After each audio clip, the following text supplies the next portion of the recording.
Hello, friends. Uncle Marv here with another episode of the IT Business Podcast, the podcast for IT professionals everywhere. If you are providing IT support for businesses, enterprise, this is the show for you. We try to share as much as we can, everything from products, stories, and tips, all in an effort to help you do your jobs better, smarter, and faster. Tonight, I have with me for the second time my good friend, hopefully she'll feel that way after we're done here, Aunia Kahn from Rise Visible. Aunia, how are you? I'm good. Nice to be here. All right. So, folks, those of you that are keeping up with the podcast in real time, she was my last guest on episode 455. If you're listening out of order, shame on you. Go back and listen to that episode. But if you're watching live tonight, don't stop now because we got a live show and we're going to get right to it. So Anya is going to sit with me through the news. And I guess the first thing we should do is talk about the fact that, yes, we are live, even though Hurricane Nicole is off the coast. And I've got a screen up on the screen if you are watching the video. This is one of the sites that I recommend that people always go to follow hurricanes and severe weather when we talk about this type of stuff here in the state of Florida. And as you can see, Nicole is basically straight off the coast. They're a little bit north of us. Fort Lauderdale is down here. So the center of Nicole is northeast of us. It is right now a hurricane. So if we put the hurricane stuff on top there, you'll see that at 7 p.m., there it was, and moving in a northwesterly pattern. It is due to hit landfall near Vero, Port St. Lucie, Fort Pierce. I do have a client there, so they are shut down, Vero Beach, and that is just the middle of the cone. Now, as we learned last time with Hurricane Ian, well, I didn't learn this. Those of you that are new to hurricanes, like OMG Mike, our good friend Mike Smith, learned that there's wobbles in hurricanes and you have to account for the entire cone.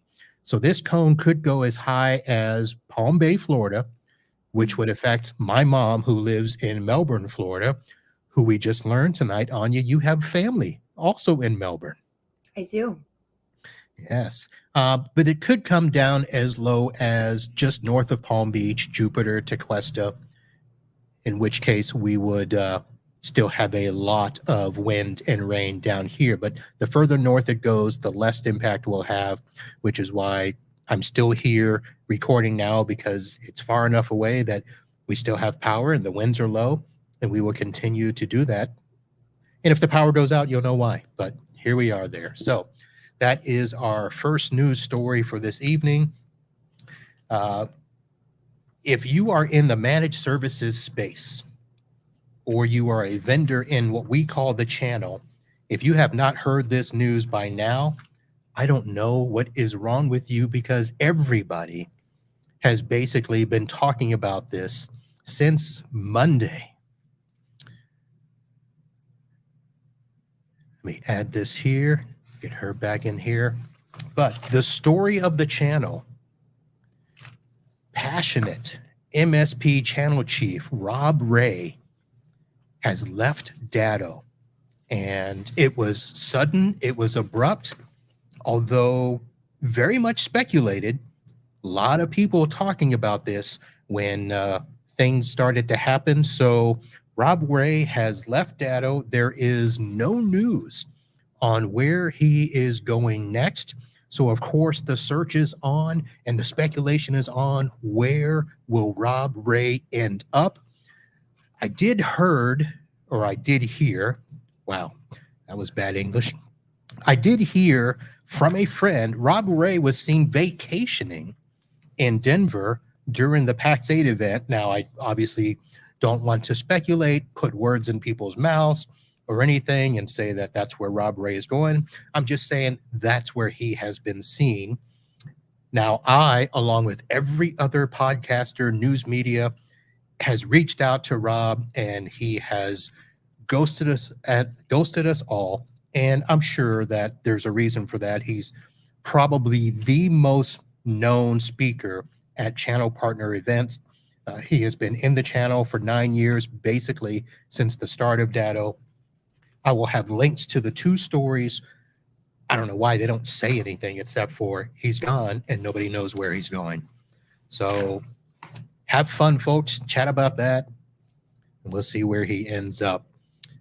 Now, I also, since we have not done a Florida man story in quite a long time, and I did not subject Aunia tonight to the Florida man versus the world challenge, but I do have to say that because this story has made so much news today, every local station, even radio host announcers, sports media hosts talked about this.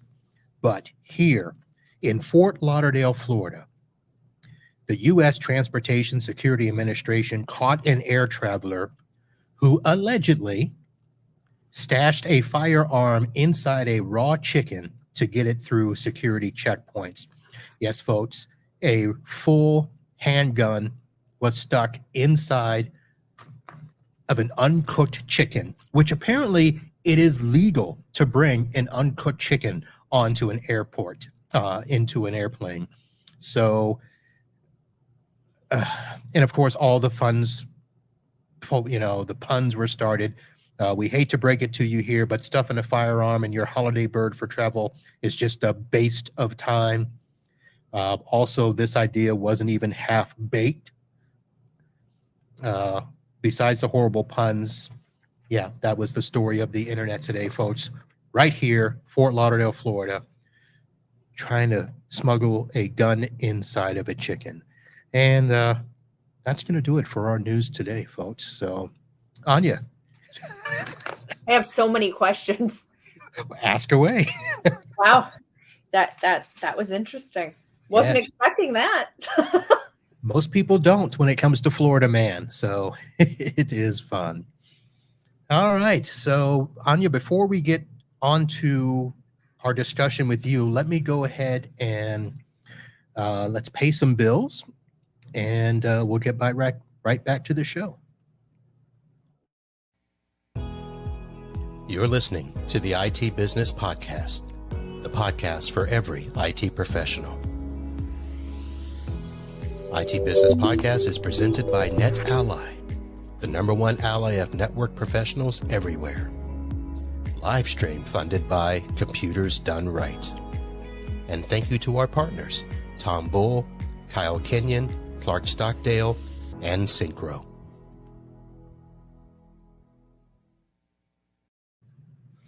All right, folks, once again, joined by Aunia Kahn with Rise Visible. Aunia, welcome back to the show.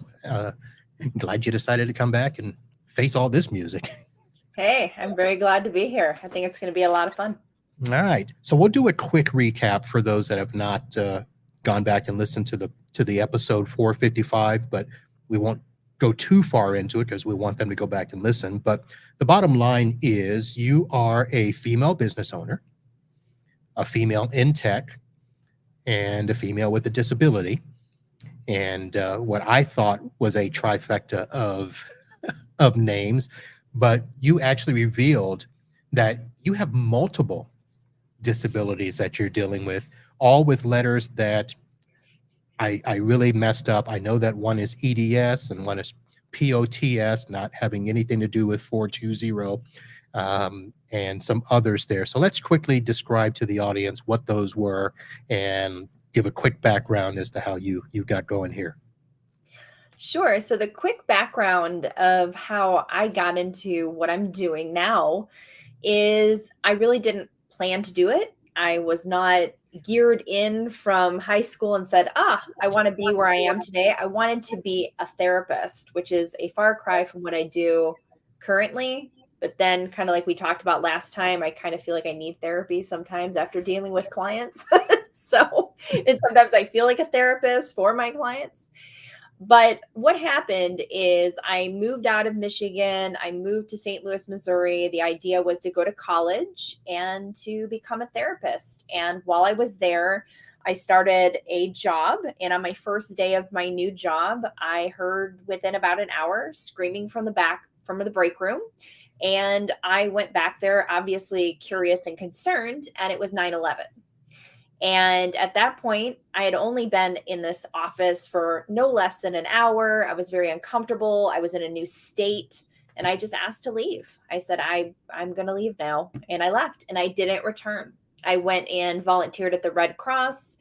And then I had to figure out what I was going to do with my life because there were not really any jobs available. After 9/11, there was a big shift in employment, and people who had their jobs really tried their best to hold them, and those looking for jobs, it was difficult. So I started thinking outside the box. I was given a computer back in 1998. I had done website design, graphic design, all of this stuff for fun for years up till that point. Never thought of it as an option to make money on it, really. I mean, I made a little here and there, but not like, oh, this could be my sole income. And I was also dealing with health challenges. And with 9/11 being so intense, I felt that it impacted my stress level because I just went through a very intense move. My mom was diagnosed with cancer and then, jobless. And so my nervous system had a hard time and I was already having health issues. So I was up against health issues that no one can really figure out, no ability to really make any income. Took what I knew, went to an agency, got a opportunity to get an interview, no clue how. I had a friend of a friend. That's about all I know. But when I walked in, they were very kind and they just said, come back in a few years. So I realized my portfolio was not good and I leaned into a solopreneurship. I did it on my own and continued to forge that way until today. And the diseases that I deal with are EDS, which is Ehlers-Danlos syndrome, MCAS, so it's mast cell activation syndrome, POTS, which is post-orthostatic tachycardia. I have PTSD and I have dysautonomia and a plethora of other genetic mishaps. It's a hodgepodge of nonsense. And it was a very, very difficult thing over the last numerous years trying to deal with it because doctors repetitively told me I was crazy. Nothing wrong with you. We can't find anything wrong with you. And understand that these diseases are not common. So it is very much an anomaly. I'm not, like, oh yeah, she has diabetes. I mean, these diseases are complicated and strange and hard to pin down. And I only got my first diagnosis 2018 and got on the right medication. That I went from numerous allergic reactions a day down to a couple a month. And then it was only July of 2021 that I got my EDS diagnosis, and that is the umbrella of all the other problems. So the EDS, Ehlers-Danlos, is what really causes all the other issues. And that was an awakening for me. And I really decided at that point it was something I had to really step into and go, yeah, I'm somebody with a disability and I can't avoid it. This is my lot in life. gotta figure out a way to deal with it. Yeah. So I love that you are now able to, share your story and still be very positive about this, because you spent many years kind of on this uphill battle. And while we're going to focus on the business ownership tech side of it, Yeah. I mean, you were doing this with life in general. Just, being called crazy is not an easy thing to deal with. And you plowed through it, for lack of a better phrase. Yeah. I mean, Very, friends, family, doctors. I mean, not to call out friends and family, but, they get to a point where if professionals are continually telling you there's nothing wrong with you and getting annoyed by you, and then you're seeking other doctors, and then you're now being, called a difficult patient, it's hard for your friends and family over numerous years. We're talking, decades of time. It's not like, oh, it's been 3 years. I mean, it's long periods of time. They kind of start wondering like, okay, well, maybe you're the crazy one. And then you don't even have your friends and family supporting you. And that's a rough road. yeah. So one of the reasons I wanted to have you on the show is I'd like to give a different perspective from, you know, the tech world, and a lot of the people that are listeners of this show are business owners. Mhm. A lot of them are solo technicians running their shop. A lot of them are managing people. And we go through our own challenges of what we think is difficult. I was set to share stories tonight about how, me being on the phone with customer service reps was just, I almost want to say like hell today. but, but the mindset to push through that sort of stuff is nothing like the mindset you had to go through, not just with that, but, it sounds like you needed to do a lot of this with the business side as well. So tell me Mhm. about your mindset throughout this whole process. So my mindset, I think I learned early on in life because I also came from a very violent home environment. I think that having resilience was something that was kind of something I learned early. And so being resilient through those really difficult childhood years, but then having this other thing with my health, I was bullied and teased. So I had that, I had a lot of things up against me. And I think just within myself, I think I had so much belief in myself that I just really became somebody that was tenacious and became somebody who really just had to walk to the beat of my own drum because I wasn't going to fit in. Even in high school, I didn't really have a group. I just kind of was my own person. And when you go through all this and you can't really identify with an able-bodied world, or you come from a very dysfunctional family, or your body is like, not participating, the way that you want it to be, you have to either give up, give in, or you have to get up. And one of my biggest, like, I guess, proverbs that I keep in my mind is fall down 7 times, get up 8. And it's a Japanese proverb. Now, don't get me wrong. I have my down times and I have moments, but I just don't feel the need to give in because I think I have a belief inside myself that I know what's going on. And so many people that go through challenges, it doesn't matter if they're health, work challenges, we go through these times where we're not really sure about ourselves. And we go through imposter syndrome, or we go through these moments where we're not sure. But there are moments in time where it's life and death, and you have to be sure of yourself. Like, I'm on my deathbed. I am having no one listening to me. I have to be sure within myself. So my mindset is just really this: get back up. I'm going to fall down. I'm going to fall down because I have EDS, and I'm going to fall down metaphorically because I'm a human, right? I'm going to have these things. But I think people that are successful recognize that failure and things that we come up against, everybody deals with them. And it's all how you get back up. Or if you need time to step away, it's okay too. We're not all warriors all the time. Sometimes we have to step away, take some time for ourselves, regroup, and then stand back up again. Now, with all of that being said, we talked on the last show about you being, a globally awarded, artist. You're an author. You're now a very sought after public speaker. You've even got awards for your business. So I know that I asked you, to some degree, did you see all of this coming? Did you plan for it? What does it feel like now to look back and say, hey, I've accomplished so much that other able-bodied people haven't accomplished? I'm humbled by it all, to be honest with you.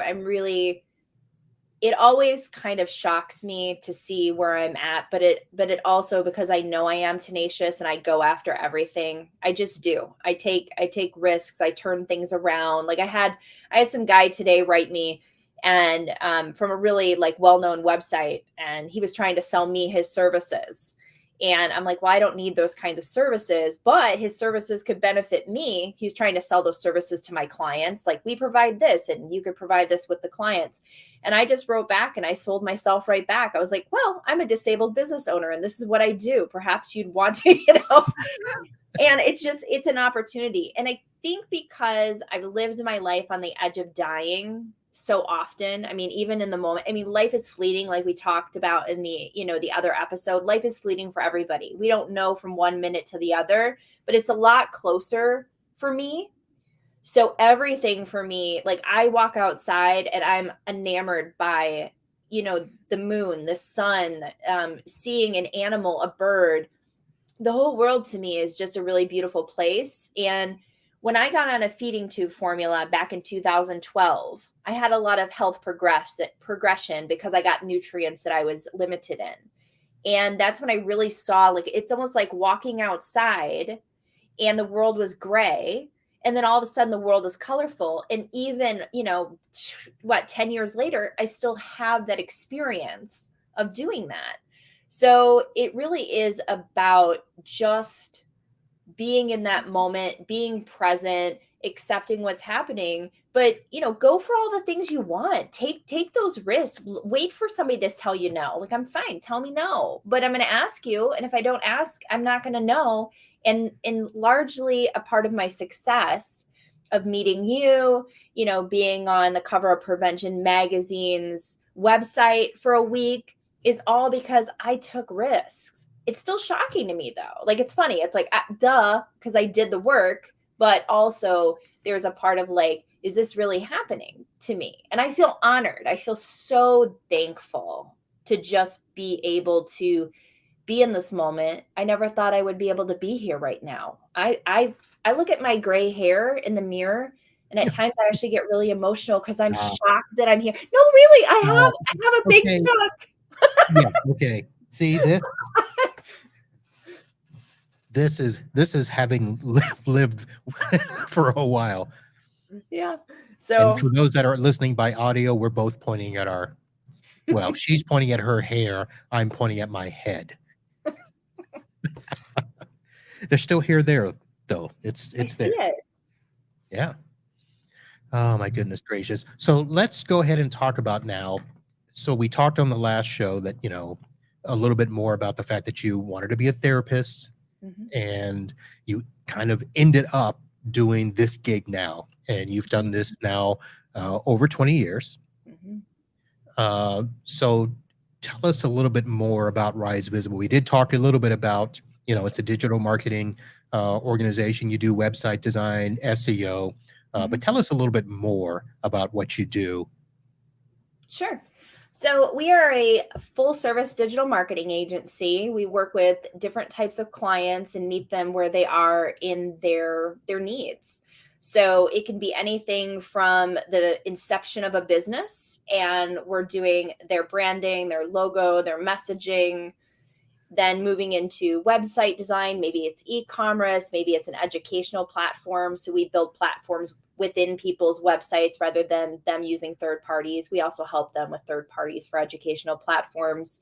We do social media, we do email marketing, and we do, strategy as well as SEO. And it really depends with our clients on what they're needing and how we build those packages and how we build out what they're going to need to get the results that they are looking for. And the interesting thing about us is that because of my disease, I was so isolated prior to COVID. Like, everybody who's dealt with COVID, like I've always mentioned, like, doesn't matter what you believe or your political views, whatever, COVID's changed the world. It just has. And before COVID happened, I was already isolated. I was already having to find different ways to communicate and show up. So digital marketing is an amazing opportunity. And it's why part of the reason I love it and why I'm great at it, because I've had to do it. I didn't get to go out to networking groups and be present. I had to find digital opportunities before we even had Zoom to make things happen for me and my clients. So very, very informative. Now I've, of course I've been poking around your site. I've been looking at a whole bunch of stuff. So of course I have a lot of questions because I, first of all, don't do marketing, and most of my listeners know that. But you don't just do digital marketing in the sense that we all know it in terms of, noobs like me, because we're just like, okay, put a website up, make sure it's responsive, make sure it looks good on the phone as well as the website. But you go beyond that where you do a lot of stuff with branding and design. Mhm. So can you tell us a little bit more about that? Sure. So branding and design is really important for us as a business because when we're thinking about digital marketing strategy, the way something looks, the way your brand is, the way that you are being presented, all of your messaging is going to be one of the most important parts of your digital marketing strategy. And often people will come to us that are poorly branded and they're like, build a strategy for us. We're like, well, we really need to talk about that first, like Okay. you don't look serious or your logo doesn't reflect your brand or you are, let's say you're a doctor and you have a logo and your logo is like bright red. Well, there's color psychology that goes along with red is hot, interesting, fun. Bloody. Uncle Marv's is in red. You're live, you're on the air, it has energy. People don't want to go to the doctors and think of red lights and red sirens, right? That's Or why, blood. or blood. So they go and we lean more towards blues and things like that that are more calming. But these are all, little things that mean a lot in the long run and where we really try to encourage people to make sure that how their brand is represented is really representational because your logo and your brand itself, it should speak to what it is. You should know what's happening. You should have some sense of an idea of what is going on here. And if it does not show that or it's disconnected, people don't take people as seriously. And so that's one of the reasons why. And of course, design. I mean, I love, I'm an artist. So it's nice to be on both sides of that. We talked about that last time. Being a creative person, being somebody who, paints. I love that, but I'm also super techie. So it gives me that ability to play between the two and actually make things so coherent. Because even in web design, you have web designers and you have web developers. Web developers can make an awesome site that works great, but is not aesthetically attractive at all. And web designers can make a beautiful website that just is a mess to navigate and doesn't work well. So playing with those two worlds and being able to use design to really inform how we move forward with a brand is important for us. So there's a part of me that wants to say, and well, I'm going to say it. Most people looking for a website are basically looking for the cheapest thing out there. Totally. I have to imagine that you're not cheap. But I also am thinking, and you can tell me if I'm wrong, that you're not at the really high end of the spectrum either. Because there are people out there that say, "Well, it's going to cost you 1,500 for a site," and it's basically a one-shot deal. Doesn't include maintenance. Doesn't include design. Totally. Yeah, I mean, you give us the content, we'll make it look good, but that's pretty much it. So, I mean, I've looked at your portfolio, and a lot of them, and it doesn't look like templates. First of all, so let me say that. Mm-hmm. And they all look pretty representative of the company that you made the site for. Absolutely. So Um, pricing for us is, I would say that we're mid to high level. And we also work with pricing based on different businesses. So the way we'd work with a corporate business versus working with a mom and pop business, working versus working with somebody who is an artist, we do shift and change our pricing a little bit based on those things. And so it really, it depends on the client, it depends on the needs. But the other thing that's important to note is over the years we've shifted that. And I think this might be something important for any small business to hear is in the early stages of doing this and years into it, I did undervalue what I did because of my disability. I was afraid to not be able to make an income. I was concerned that if I priced myself accordingly, that I'd get a lot more no's, which meant I couldn't feed myself. I couldn't go out and get a normal job. There was no opportunity for me to do that. And there wasn't as much remote work as there is now over those years of building up that fear. And once I stepped into the the value and stepped into knowing my 20 years of experience, all the things that I can do, and price myself accordingly, two beautiful things happened. one, I actually got more clients. Two, I got more clients that weren't difficult, you know? Right. And three, I felt better about the work because I wasn't feeling worn down or in some way taken advantage of because I was pricing myself low just to hope that I could get the job, which is Right. understandable. But if anybody's out there listening to this and you're doing that, really do reconsider your pricing model. Really look at your value because it can play havoc on your mental wellness. It can play havoc on your relationships if you're not getting what you deserve in what you do as a business. But we're not unreasonable. We're definitely, when we've worked with clients, we've heard nothing but really positive about, yeah, okay, that's about right. Or, that's good. We can do that. We really haven't heard too many like, oh my gosh, I can't afford that unless they're Right. coming to a thing and they're like, I got $200. Can you build me a website? Like, I wish I Yeah. could, but there are builders and you could do that. Yeah. And we just got a comment in the chat confirming that, saying that is so true.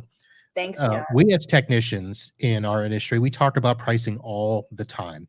Mhm. And, we have this big race to the bottom that's kind of happening. Everybody assumes that technology prices are they're going to come down. Everything should be cheaper. But Mhm. that's not always the case, especially when there are more and more demands on us to protect the networks and protect, against cyber crimes and stuff like that. So my listeners will understand that, Yeah. you need to value your worth based on the work that you're giving, not Mhm.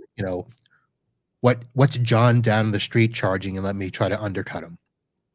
So, Right. And also the other thing is too, when you're coming in looking for a business to work with you, if you're going around looking for the cheapest person, you're not gonna get the best product. And if you're going to invest in your business, it's really better to take the time to save the money to do it right. Because if you do it crappy, I can't tell you how many clients have come to me and said, I paid X for my website and I'm going to have to redesign it. And I'm like, if mhm, you just came to me first, right? And they didn't know me, but you're going to end up double investing, triple investing. And also make sure when you're looking for an agency, we're writing a blog post about this right now, looking for an agency or looking for somebody to do an IT service, really look at their reviews, look at what they've done. Don't just assume because a lot of people, there's a lot of people that are professionals that do prey on people that don't know a lot of the lingo or they don't know a lot about these technical services and will take advantage of you. And you need to research that and make sure that they're vetted, they've got good reviews. Maybe you ask your friends to give you a referral, but I mean, this is in any business relationship you're going to build with anybody. You want to make sure that who you're working with is who they say they're going to work, what they're going to do. And also the high delivery. People are like, I'll get you on Google on the front page in 2 months. We're like, when people are putting out there unreasonable things that seem too good to be true, that is a big red flag. yeah. So there was two things here. I want to go back real quick when we talked about raising prices. So I remember the first time I did a significant price change and I went to my biggest client, and for back then I was still charging hourly for everything. Mm-hmm. And I raised my hourly rate $30 an hour. And I remember that business owner looking at me and saying, Mavi, I gotta eat. And I looked back at him and said, so do I. Right? you know, I hadn't raised his price in I think 4 years or 5 years. Long And I said, time. I got to keep up with stuff too. What was it like for you when you raised your rates for the first time and had to approach that first customer? How was that? So I have an interesting story. So I was in a meeting and I knew I was going to say that my rate was higher. I hadn't worked with this client before, and it's very funny because as they asked me, so what is your, because it was for an hourly job. Usually I will bid things out per project, but sometimes it's hourly, and this was hourly. And I had not actually said those words out of my mouth to a client yet, right?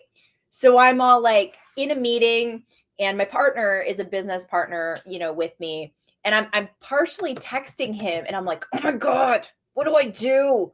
Do I tell him the big rate change? And it was about $30 higher than I normally would. And it was within industry standard.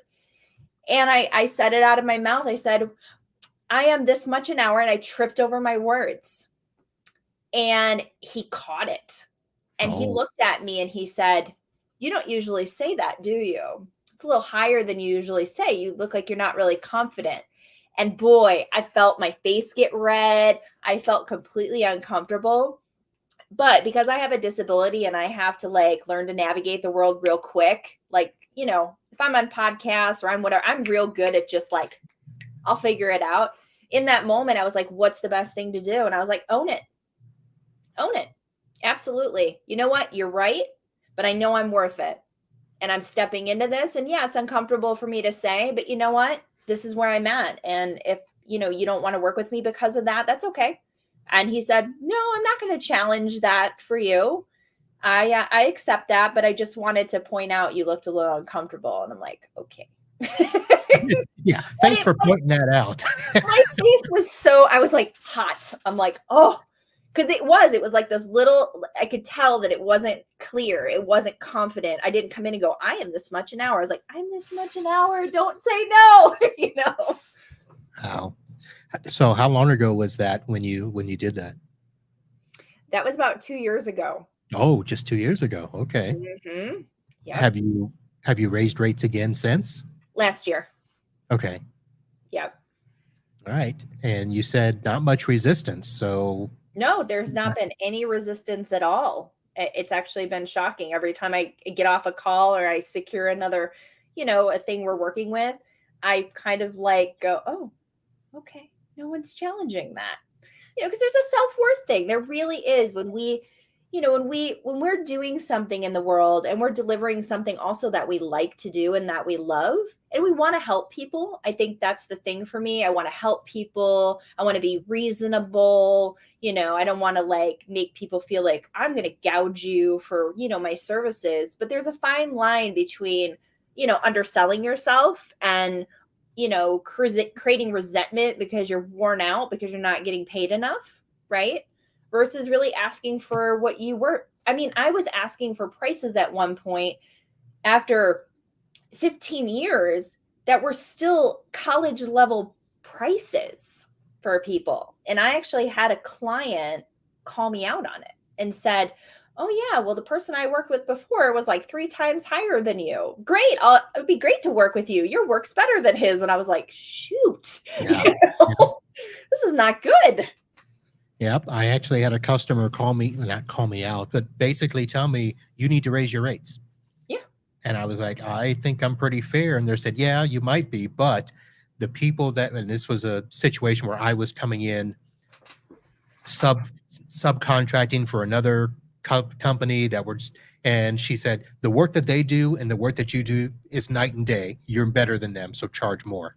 I said, okay. Yeah. When your clients start telling you you should charge more, that's a pretty big indicator, right? Yeah, it is. So I want to jump off of this onto another segment because you also do podcast and blogging. Mm-hmm. And this, God, we've been talking, what, over a month? Mm-hmm. And I remember one of the first things that I pointed out that I was going to ask you was you did either a show or a podcast about why using Canva is not a good idea for your business. And I'm like, I use Canva. No, it's only for a logo, though. Only for a logo. Okay. Only for logos. All right. So I'm very pro Canva. I think Canva is amazing. As somebody who's been using the Adobe suite since before it was the Adobe suite, you know, Right. I was very about Canva. I had a bit of a like, I'm a graphic designer. This is ridiculous. Right. Like, but then of course, because I'm an innovative person and I, you know, I'm not really somebody who rejects new technology, just like AI, you know, that's a new thing. And I see a lot of positives about that, of course, negatives too. I went ahead and I stepped into that. And how I found that that benefited me and other businesses is because a lot of business owners that I work with work in Canva. And I can go in and create social media designs and decks for them, simple stuff like that, not print stuff. We're not talking like, logos and business signage, but things that they can just show on post, share and post on social media that they can kind of edit and create templates with themselves, or they can edit those templates. And so that's really great. So I love Canva for that. But one thing I did notice is that people will design logos in Canva.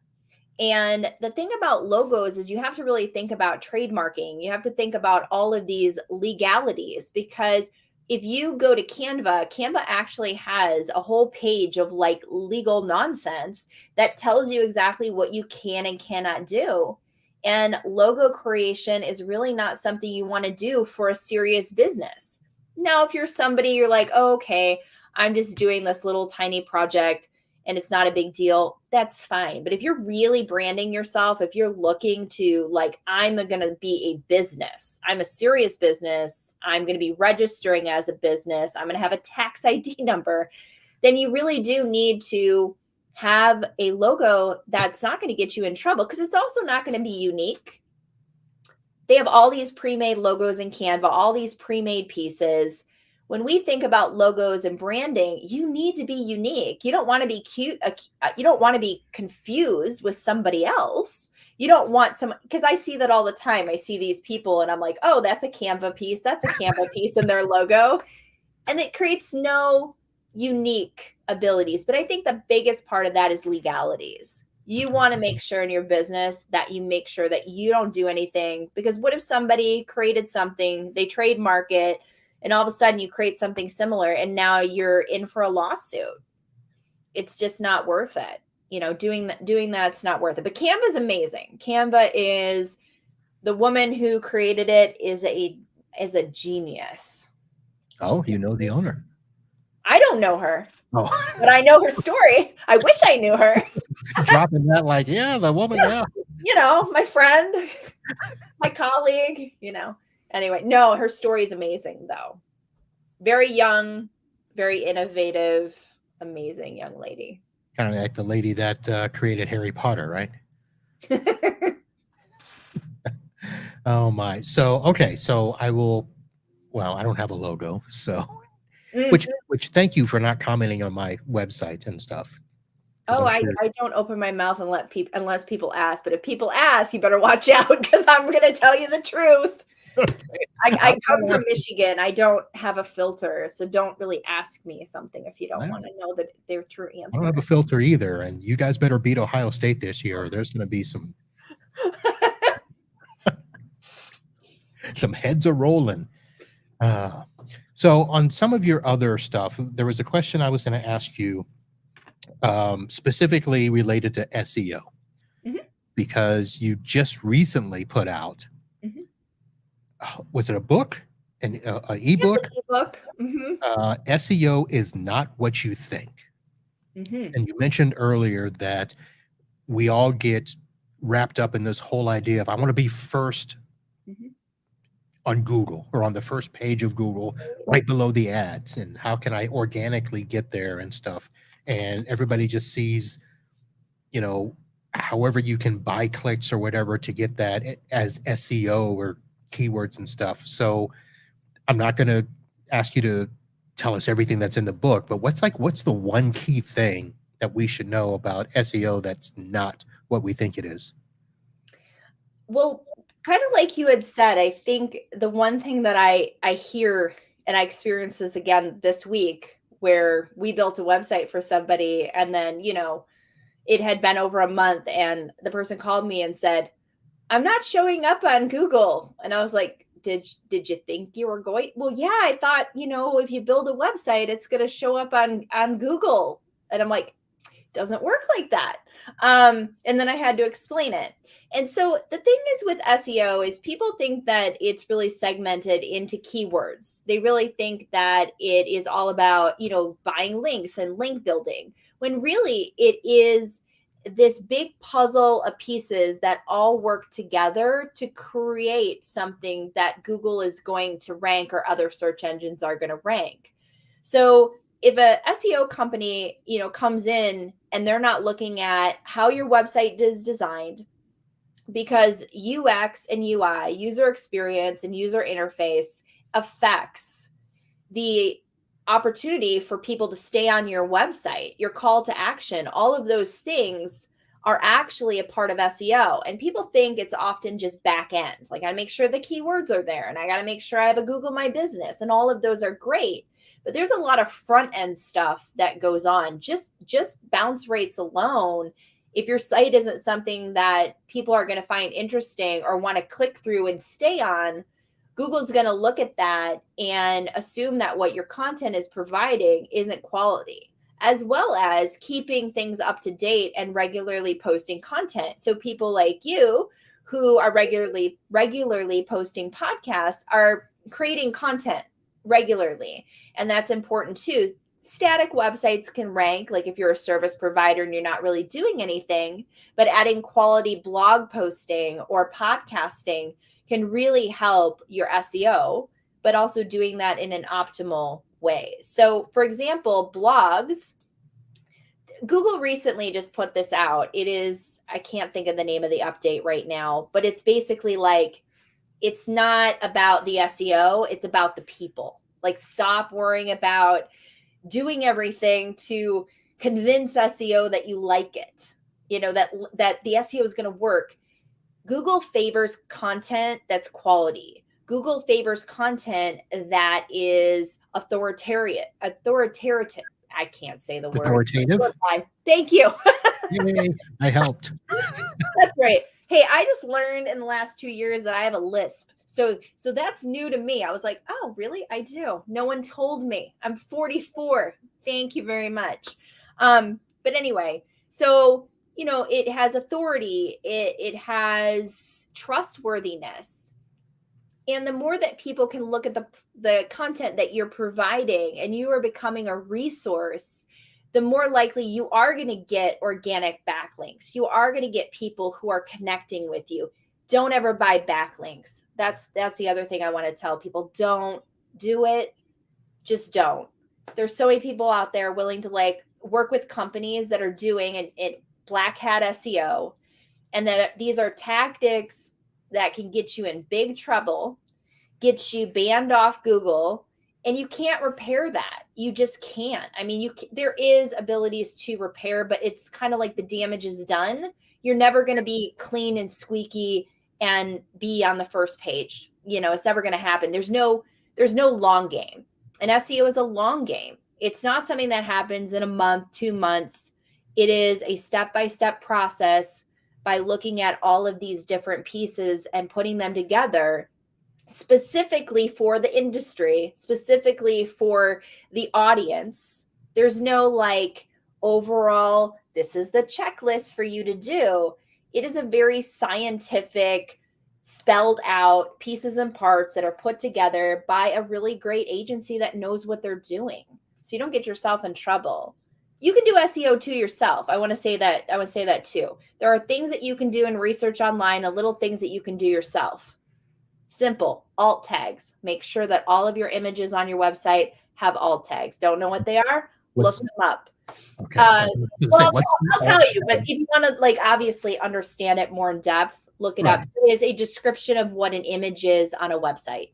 So when Google crawls a website, they don't see it like you and I. They don't see the text and the image and how it looks. It's crawling the code. So if you have an image on the back that's 12356.jpg and it doesn't have a description of that image, Google has no idea what it is. It's like, oh, what does that mean? So if you have, right now, I have my website open to recession-proof tips over here. I have a little kid holding this arrow that's going down, and he's got money and he looks like he's sad. So I would write a description that says, 7-year-old boy holding an arrow down, looking sad. And you'd create a description, and the more descriptive text you have on your site gives Google the ability to know what your site's about. Okay, I'm sorry, but I'm Googling because I'm like, nobody's ever told me that. Yeah, it's basic. All right. Pretty basic. And it's funny because it's one of the most basic SEO things that, pretty much anybody can do on their own. And I can't tell you how many clients come to me and said, I worked with an SEO agency for 6 months and I pull up and run their website and not even the basic things like that are done. All right. What do you want to know? What are you Googling? Well, it's so here's the thing. All right. So I did a whole thing a couple of years ago where I spent the entire month of March bringing in marketing companies for our industry. Sure. And well, first of all, I know this is going to sound horrible, but one of them was just absolute train wreck. Why is that horrible? There are plenty of businesses that are train wrecks. Yeah, but I mean, it was one of those podcasts where after it was aired, people were like, "Why'd you have him on?" And I was like, "Oh," but I learned that basically he was doing a lot of the stuff that you talked about not to do. He was telling everybody how to do the backlinks and how to do. There was more to it, and sure. But yeah, these are important things for people not to be told wrong. Absolutely not, because it can really ruin. We only do white hat SEO. So there's black hat SEO and there's white hat SEO and then there's gray hat SEO. And gray hat's kind of like in the middle. That's a whole show. That's a whole show because you got a whole bunch of questions. And I just had my website redone, and I can look at images and I can see there's no description of my pictures. Actually, you know what? Half my pictures aren't there. I think I need to talk to my web people. Okay, let's move on. Okay, good to know. Get somebody in trouble here. So let me at least go back and ask one more question that I think you're going to be like, I can't tell you everything, but bounce rates. What's it? What's a bounce rate? Oh, a bounce rate is when somebody goes to your website if they leave it quickly. So if somebody goes to your website and it doesn't load fairly fast, we have about 6 seconds to get somebody's attention on a website.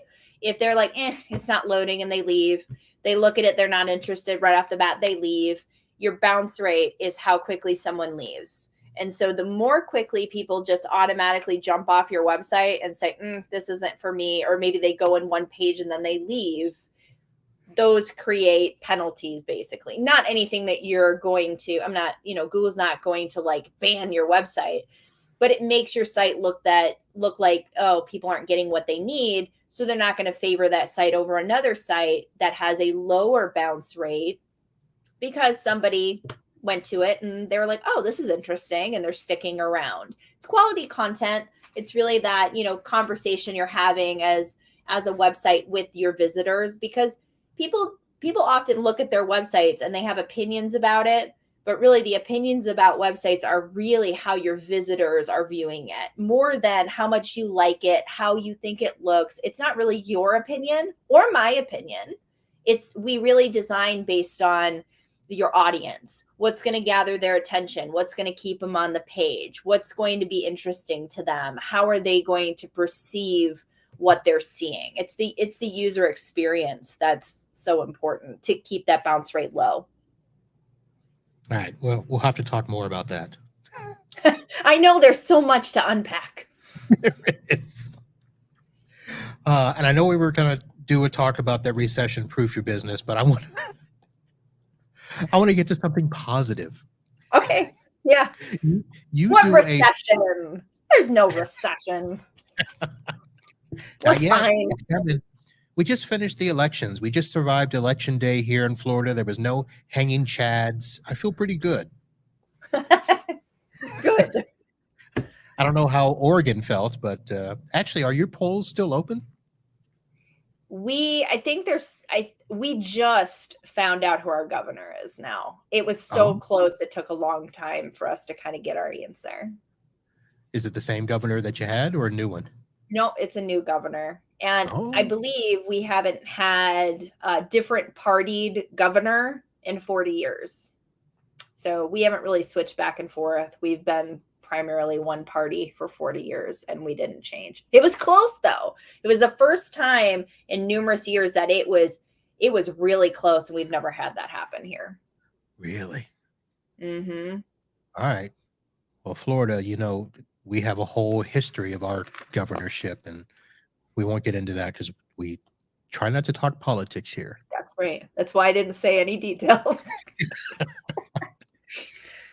But let's, yeah, we're coming close here. So let's talk about your pro bono program because I wanted to highlight that. I think that's pretty fantastic what you do. So it's interesting because we were talking about raising rates, right? And one of the issues that I had with raising rates is I wanted to make sure that I was still including people that couldn't afford my agency rate, couldn't afford, the rate that I deserve and what I do or what my other contractors do that work with me. And I thought, well, what can I do to balance that out? Like, what can I do to make myself feel like I'm not just automatically saying to somebody who comes in with, let's say, $500, they're very, small, independent, local artisan, and they're like, this is all I have, or it's it's a marginalized group of people that are needing help, or it's a nonprofit that needs help and doesn't have the kind of funds. And so that's how I decided to balance the raising of my rates, was providing a pro bono program so that I could help people who needed it and be able to provide free services that are donated by people in our community that want to help underserved communities, so that I can make my bills, make the money I want, get paid for the 20 plus years of experience I have in what I'm doing, but also not leave out a group of people that I feel so strongly that I'm a part of, being somebody who's disabled. I really want to make sure that people have opportunities and that I'm not out of reach for everybody. All right. So we just can't fit everything in. I I'm gonna understand ask that. you to come back again. I do want to at least point out, folks, that not only does she do the pro bono stuff, I mentioned early that she is also I'm going to say world renowned. I don't know if that's the right word to say. I know globally awarded Yeah, is what same we see thing. everywhere, but I think world renowned I'll is take it. much better sounding. So I'm going to put links in the show notes. It's actually on the last show as well to AuniaKahn.com. That's right.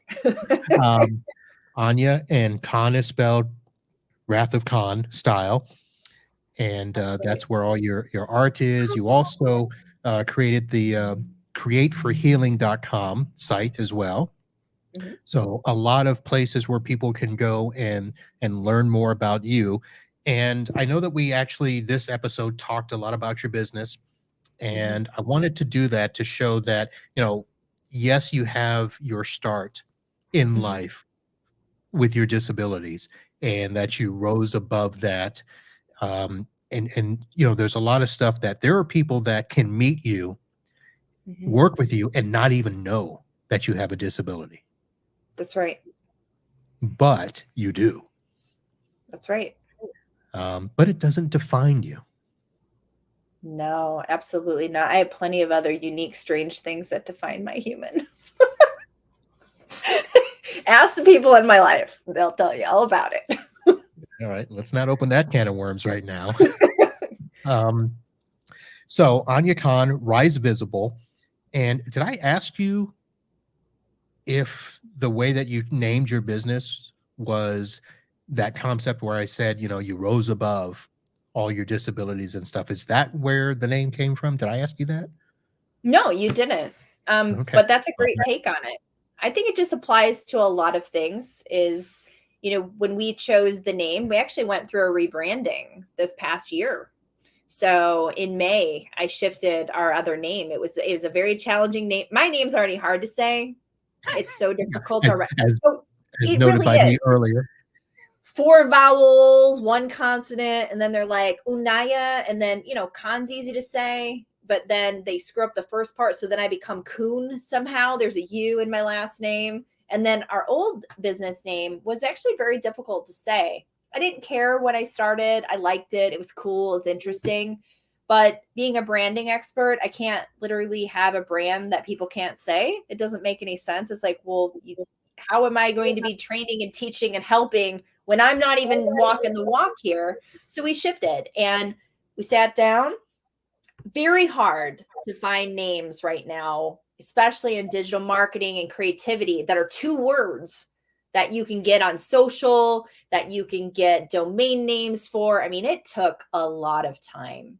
But once we came to it and those words came together, it was kind of what you said. It's rising up, being visible. It is getting opportunities that you might not have. It's finding the ability to lift people up through digital marketing, through community, through all different endeavors.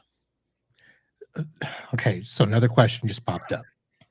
You said 2 words. Was that intentional that you said we wanted it to be 2 words? Correct. And I understand easily found on the internet, easily, converted to a domain name, but why 2 words? Because the shorter your name, the more important you look. Get out. So, Nike, it's 1 word. Think of a lot of the big brands. A lot of the big brands are 1 word. When you start adding a bunch of words in, if I said, it's rise visible marketing, now I've added another word to it. But now anytime people type in rise visible, they don't have to type in marketing to find us. We're just these 2 words. The more that you add to it, so let's say you take the name Light Owl Design, Light Owl Agency, Light Owl this, Light Owl that. But if you're Light Owl, you're the Light Owl, and everybody else is the people that are adding other parts on that, right? So, and we also took Rise Visible, marketing. We have that as well. We don't just have Rise Visible, but the shorter the name, the shorter the domain name, the more impact that it has. And there's nothing wrong with 3 names that have 3 to them. Most people have to go there. Plenty of big agencies, plenty of big businesses have 3-word names. Okay. Yeah. Actually, we're going to start rattling off all the names, Nike, Oprah, Madonna, Prince. Right? Yeah, but they probably didn't get that way. Well, no, I guess they started that way. Mm-hmm. Interesting. Yeah. See, Shorter the name, the better. Why you're the branding specialist. You can help brand Uncle Marv. I can do that. And, you mentioned maybe me coming back. So ask your people, do you want me to come back? Come entertain you. I do this show for me. Okay, good. Well, don't worry about the people. Do you want me to come back? I'll come back. They get the benefit from the knowledge that I glean in finding great guests like you. And it should be fantastic. So, well, let's go ahead and end off. We are going to stay for some post show. So those that are watching live, hang on and you'll be able to see that. But for everyone else that's listening by audio, thank you for downloading and listening and hopefully subscribing to the show. For other great episodes, head over to itbusiness.com. That was about as short as a domain I could get. That's good. And you'll be able to find this episode. Be sure, if you've not, to go back to listen to Aunia in episode 455. And Aunia, this has been great. Yeah. And I've appreciate all your insight. I appreciate you sharing your story. I said this last time, that, to go through all that you went through and to be in a place where you're comfortable sharing, I think shows a lot to your success. That, most people, I don't even know how to describe, because everybody thinks, success is like instant, and it's not. Life is not instant. I mean, there are some things that happen, like you could win the 2 billion lottery or whatever it is now. But most of us have to just, step by step, make things happen. And you did. So I applaud you for that. I appreciate that. Thank you for the acknowledgement. All right, folks, we're going to end off the show here. Again, thank you very much. We'll be back next week. I will survive. As you can see, I am surviving Hurricane Nicole. And we'll be back again next week to do this. And until then, holla.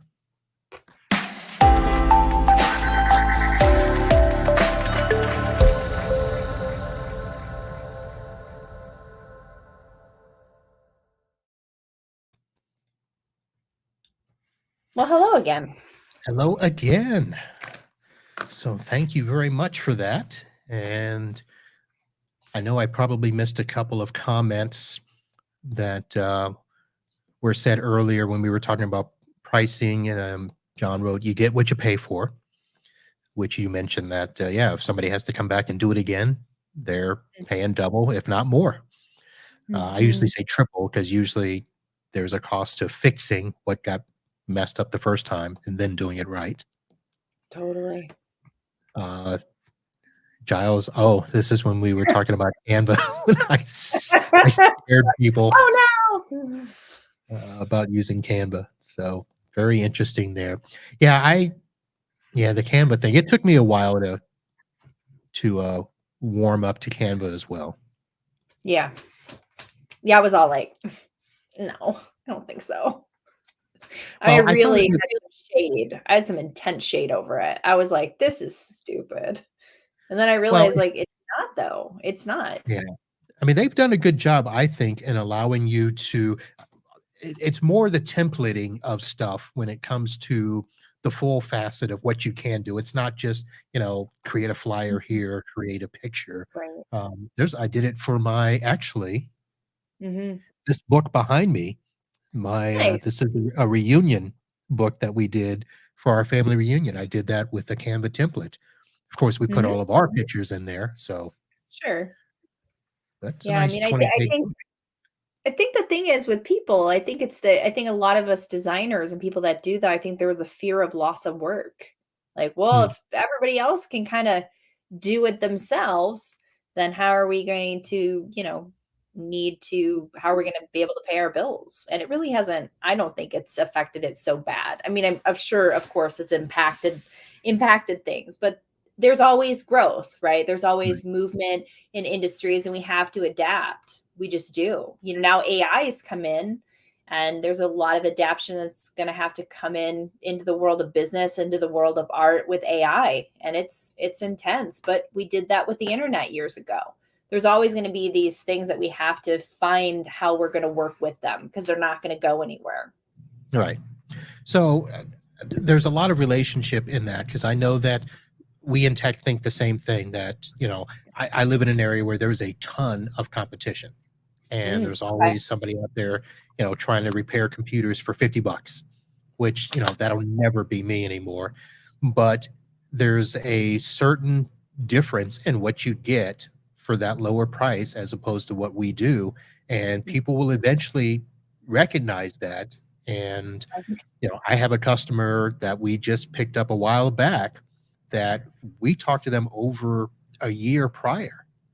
Mm-hmm. And, they were spending nothing basically on their IT support. They were, always finding people to help them, so and so's brother or so and they're like, we don't need to spend that for IT. Mm-hmm. Well, they were a big enough network that they needed to. And so they finally came back and said, you know what? Yeah, we need you. And we know we need to pay um, Yeah. because certain things just can't be done by themselves.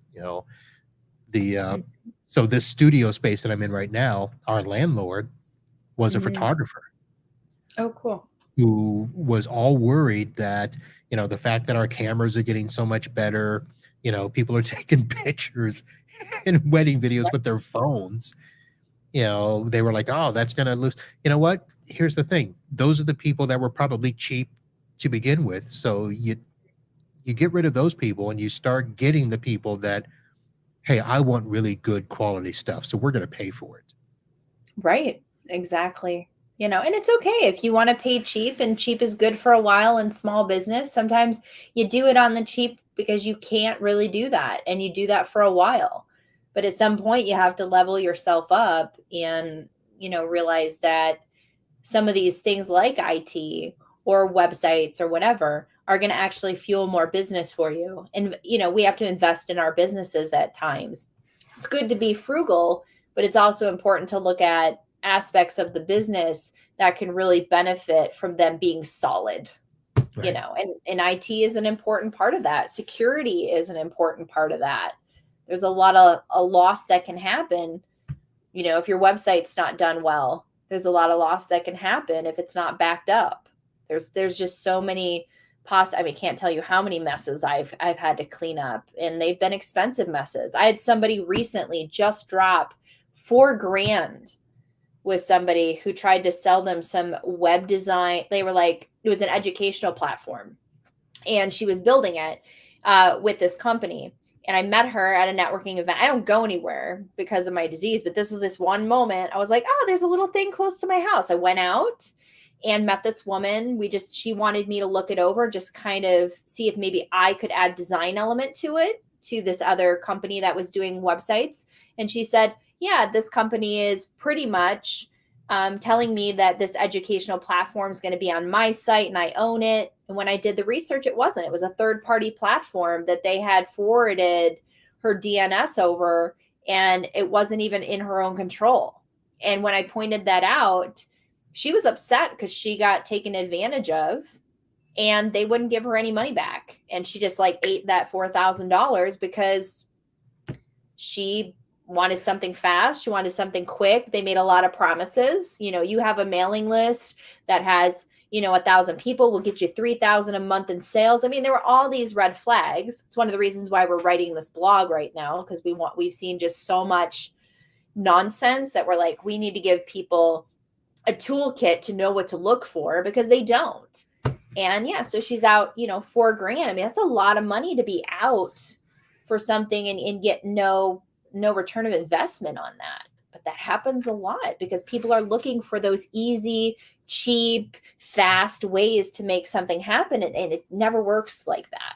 Nothing is cheap. That trifecta. I'm sure you've seen that, cheap, fast, good. I think it is. Yeah. It's like, You can only if have it's two of the fast, three. that's right. Yeah. So, okay. So I'm going through this, and I'm going to show a little transparency. So if you're still listening, you'll get a peek behind the curtains. So of course, I rebranded the podcast this year as well, and I did not get to keep everything from the prior 5 years of what I did. I got to keep some stuff. And I'm now looking at all the things that I'm doing as it relates to social media, Facebook and stuff. And I don't do what a lot of the other podcasters do, where I have, huge members and all of this stuff. So I have been looking at, if I wanted to create a community, which I haven't done yet, but you're right. All of those, there are a ton of stuff or a ton of places out there where I can create it, but it's not mine. Right. If I want to leave that platform, I may not get to keep my email list, Absolutely. that sort of stuff. Are you getting a bunch of, I don't want to say business or requests or whatever, but I mean, do you have to deal with that in a sense that people want to tie those types of things to their website and their mailing lists and all of that stuff? Is that the type of thing that goes along with what you do? Yeah, absolutely. So that's one of the reasons we build educational platforms on people's websites, is because we don't want people to have to just do third party, because you don't know when that third party is going to disappear. Granted, maybe they've been around for years, but still you're paying a monthly fee to them rather than having it on your own site. You're going to be paying a larger amount to have that happen. But then the financials over periods of time is much cheaper, because you're not paying to be on a pre-made site. You have your own, as well as your mailing list. We try to really encourage the people that we work with. They're all about social media and this. And I'm like, no, it's really about building up your list, your stuff. You need to have that control, so you're not always fighting with algorithms. I mean, it's just difficult to have to always be on these third parties. And so it's a difficult and gentle place to be with people. I have somebody right now I'm working with, and they really want to work with a third party platform, and the integrations into WordPress is just frustrating to me. And I'm like, I just don't want to do this. However, this is important to them. So we give the pros and cons. We say, okay, but if you do this, these are the outcomes and what you might come up against in the future. And if you're willing to take that risk of losing your data, of having to pay this indefinitely, because now you've built up so much on this platform that now you're stuck here and you can't take it anywhere else without paying an exorbitant amount of money. So we really try to give everybody as much control as possible as for their own domains. And there are great third-party platforms and things to integrate over time. But like, for instance, Shopify. We have no problem with Shopify. We can build out Shopify stores for people, but you're going to pay a monthly fee. You're on WordPress. You can put in WooCommerce. You're not going to be paying monthly, and you're just going to be paying the fees for your credit cards, and you have total control. Are there amazing things on Shopify that, there's all of these pros and cons, but we really like to keep people having it in their own space and also being financially wise of long-term investment if they're building, because that's, kind of like with podcasting or courses. We don't expect the people that we work with are just going to make 2 courses after they pay us and be done with it. They're going to be building. So they need a platform that can build with them. They need a platform that's going to be around and that isn't going to cost them an arm and a leg 3, 4, or 5 years down the road. All right. Funny that you said that, because right as you said Shopify, I wrote down the name of somebody who came to me and asked me, can I help them because they want to get off Shopify? Oh, And I'm I'm your gal. I do nothing with that stuff. But I told her I'll start researching and seeing who I can find to help. So we're going to have to chat off the air. Yeah, that'd be great. Yeah, I know a lot about Shopify. I know how to work in it, build in it, know how to remove from it. So, yeah. All right. Then that is fantastic. Oh, my goodness gracious. See, you got to do a series with me. Okay. Yeah, we can do that. That'd be great. I would love that. Here. And we didn't even get to your recession-proof tips.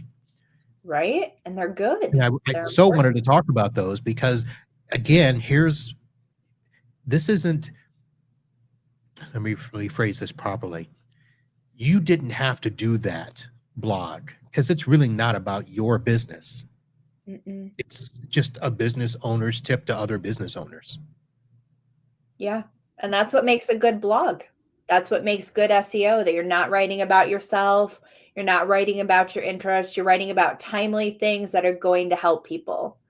It's important in business, and this is just said by almost anybody. The way that you grow and the way you're successful is finding ways to lift other people up and help them. And so the more content we write, the more rich content that we write that provides people with tools to, we don't write content that is like blah, blah, blah, and hire us, like you give you this tip and hire us. It's like, no, you can do it yourself.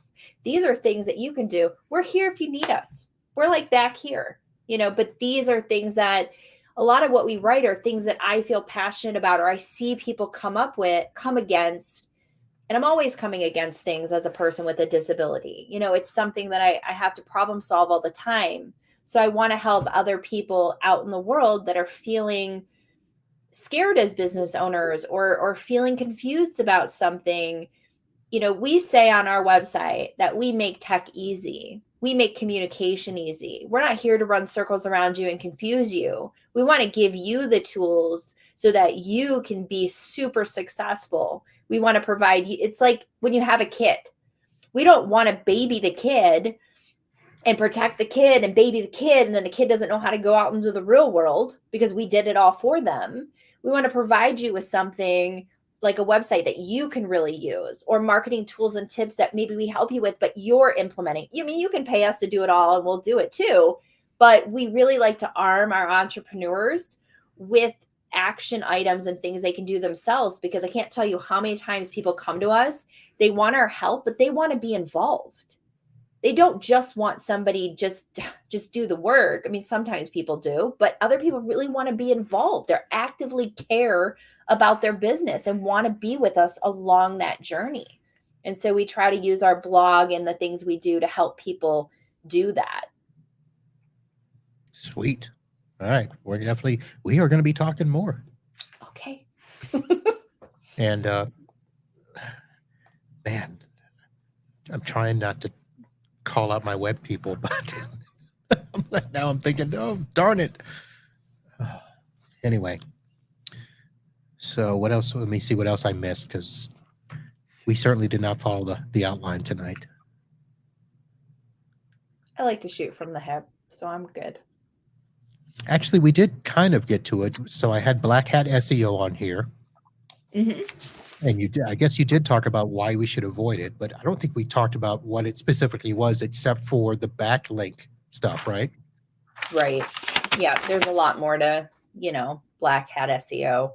There's just so many things that one should not do. We actually have a blog on our website that gives you tips and tricks of how to avoid Black Hat SEO, and it really walks you through, all the details of it.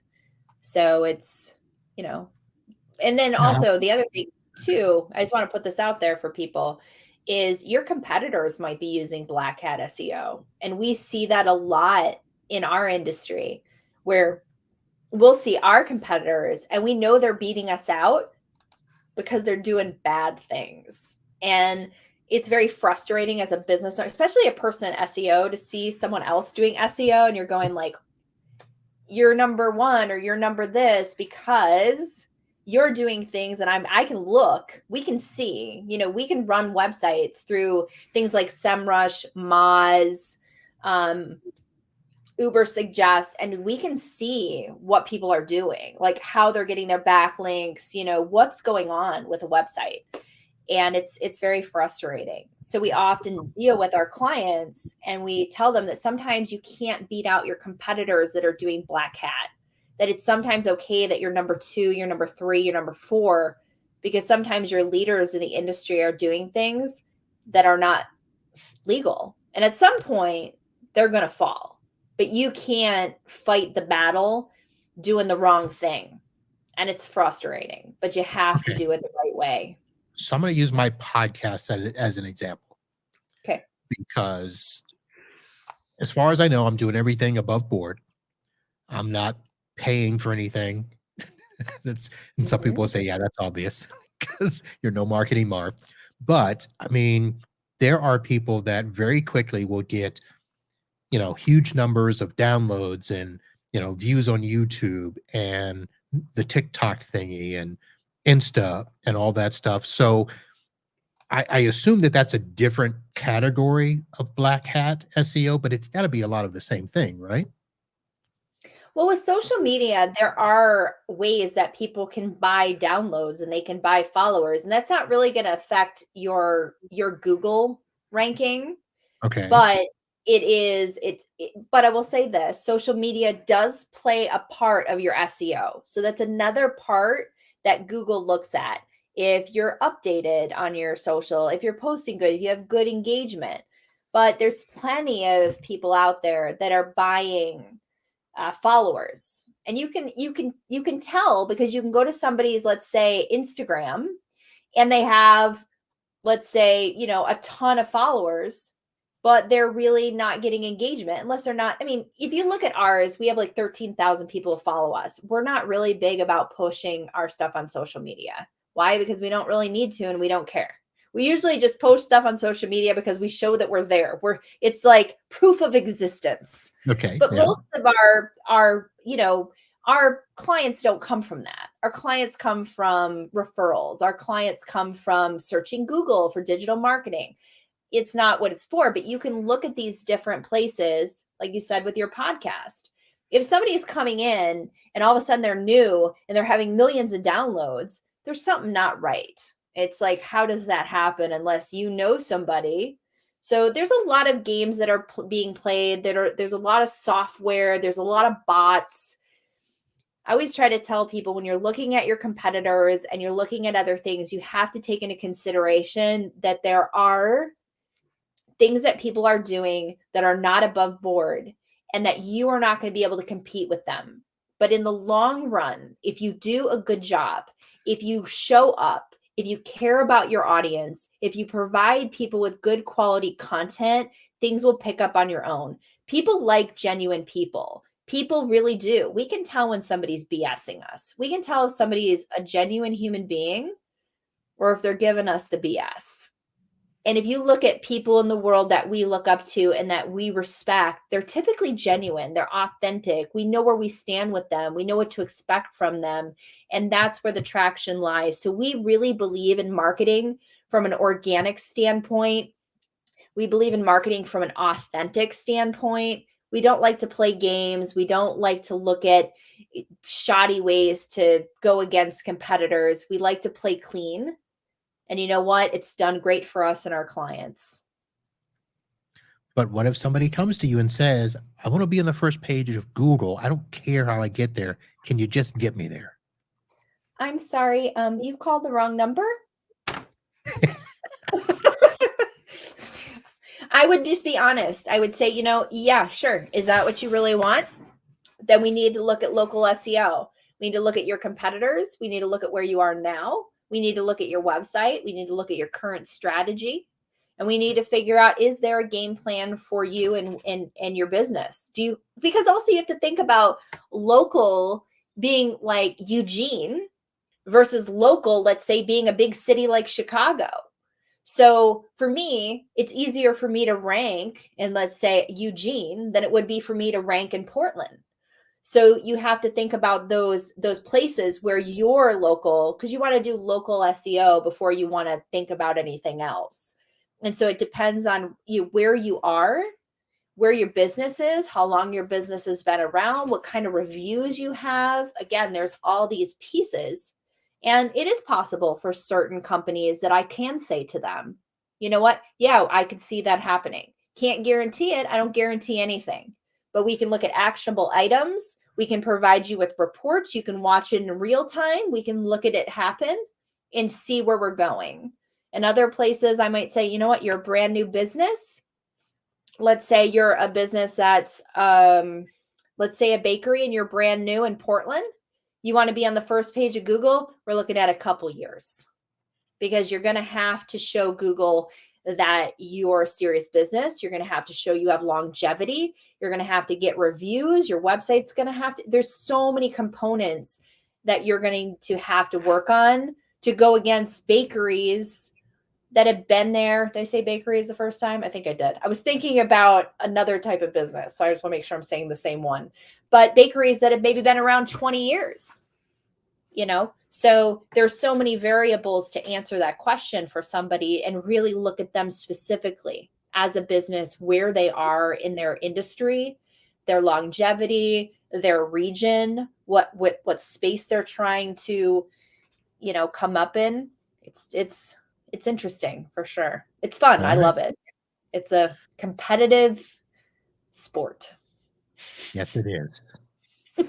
Yes, it is. And I'll tell you more about that off the air, because I will get in trouble if I say some of the stuff I'm going to say. So let's go ahead and end off the thank you. I see there are some people still watching. Thank you guys for hanging out. Apparently, none of you wanted to go watch Peyton Manning on the Country Music Awards or whatever that is. So thanks for hanging out. And let's end off the show here, Aunia, and we'll say goodnight to everybody that's here, and we'll continue right after.